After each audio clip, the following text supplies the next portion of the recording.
अचूक आणि वेगवान नव्हे तर आपण पाहत आहात निपक्ष निर्भीड रोखोक चौफेर महाराष्ट्र न्यूज।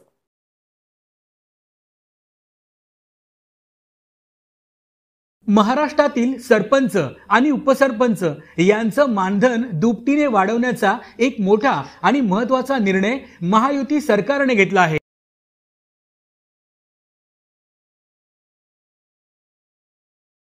या निर्णयानुसार आता सरपंचांना ग्रामपंचायतीच्या लोकसंख्येच्या वर्गवारीनुसार 6,000 ते 10,000 रुपये तर उपसरपंचांना 2,000 ते 4,000 रुपये पर्यंतचं दरमहा मानधन मिळणार आहे। सध्या सरपंचांना 3,000 पासून ते 5,000 रुपयांपर्यंतचं मानधन मिळतं, तर उपसरपंचांना दरमहा 1,000 ते 2,000 रुपयांपर्यंतचं मानधन मिळतंय। महाराष्ट्रातील 28,813 ग्रामपंचायतींच्या सरपंच आणि उपसरपंचांना या मानधन वाढीचा मोठा लाभ मिळणार आहे।